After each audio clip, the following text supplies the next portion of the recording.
மீன் குழம்பு. எந்த sea food லவர்ஸ்க்கு மீன் குழம்பு பிடிக்காம இருக்கும்?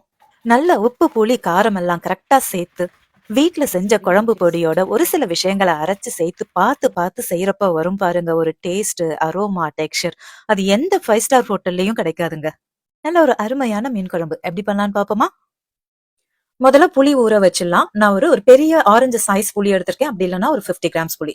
இது நான் ஒரு 8ல இருந்து 10 பேர் சாப்பிடுற மாதிரி பண்றேன். உங்களுக்கு வேணும்னா புளி இன்னும் கொஞ்சம் கம்மி பண்ணிக்கோங்க. இப்போ ஒரு சில விஷயங்களை வறுத்து அரைக்கணும். அதுக்கு ஒரு கடாயில கொஞ்சமா எண்ணெய் சேர்த்துக்கோங்க. நாங்க எங்க வீட்ல இந்த குழம்பு வடகம் அரைச்சு விட்டு தான் மீன் குழம்பு பண்ணுவோம். டேஸ்ட் அட்டகாசமா இருக்கும். ஆனா இந்த வடகம் பத்தி யாருக்குமே தெரியல. அதனால அதுக்கு ஆல்டர்னேட்டிவா என்ன சேர்க்கலாம்னு சொல்றேன். ஒரு 1/4 சைஸ் வெங்காயம், சின்ன வெங்காயமா இருந்தா ஒரு 8ல இருந்து 10.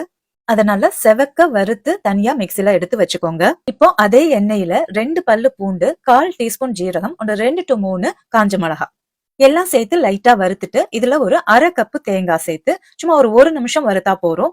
இப்ப எல்லாத்தையும் இந்த மிக்சி ஜார்ல சேர்த்து இதை நல்லா நைஸா அரைச்சிடலாம். இப்ப இது ஆறட்டும். இப்ப இதே கடாயில ஒரு 3 டேபிள் ஸ்பூன் வரைக்கும் எண்ணெய் விட்டுப்போம். எண்ணெய் காஞ்சதும் ஒரு 1/2 டீஸ்பூனுக்கு வெந்தயம். இது தாளிப்பு வடகம். இது கடையில எல்லாம் கிடைக்கும், இருந்தா சேர்த்துக்கோங்க. இப்போ வடகம் கொஞ்சம் செவந்ததும் இதுல நல்ல பெரிய சைஸ் வெங்காயம் பொடியா கட் பண்ணி சேர்த்துக்கோங்க.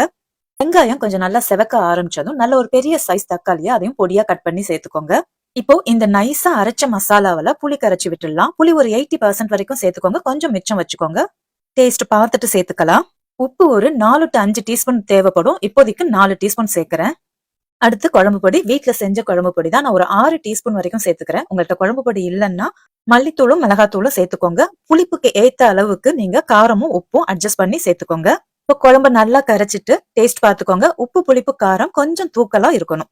இப்ப இந்த கரைச்ச குழம்ப வதங்குற வெங்காயம் தக்காளியில சேர்த்துட்டு கொஞ்சம் தண்ணி சேர்த்துக்கோங்க. குழம்பு இந்த கன்சிஸ்டன்சி இருக்கணும். ஏன்னா கொதிக்க விடுறப்போ இன்னும் கொஞ்சம் கெட்டியாகும்.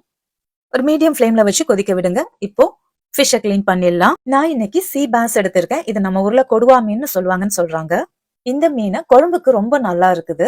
இப்ப இந்த குழம்பு ஒரு 15 மினிட்ஸ்க்கு மீடியம் ஃபிளேம்ல நல்லா கொதிச்சிடுச்சு. கொஞ்சம் எண்ணெயும் பிரிஞ்சு வர ஆரம்பிச்சிடுச்சு. மாங்காய் இல்லாத மீன் குழம்பா? நான் இந்த ஸ்டேஜ்ல கொஞ்சம் மாங்காய் சேர்த்துக்கிறேன். இந்தியா மாங்காய்னா மீன் சேர்க்கிறப்போ சேருங்க போறோம். அடுத்து நம்ம ஹீரோவை இறக்கிடலாம். இப்ப மீன் சேர்த்ததுக்கு அப்புறம் ஒரு மீடியம் ஃபிளேம்ல வச்சு ஒரு 5 நிமிஷம் குக் பண்ண விடுங்க. மூட வேண்டாம். அடுத்த ஒரு 5 நிமிஷத்துக்கு ஃபிளேமை சிம்ல வச்சு மூடி வைங்க. அவ்வளவுதாங்க, அட்டகாசமான ஒரு மீன் குழம்பு ரெடி. நான் இப்ப இந்த குழம்புல நான் ஃபுல் எல்லா புளியும் சேர்த்துட்டேன்.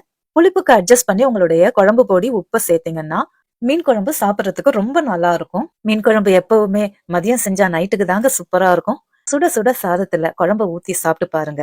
மிஸ் பண்ணிடாதீங்க. Trust me and try it, friends. You'll definitely love it. Thank you for watching.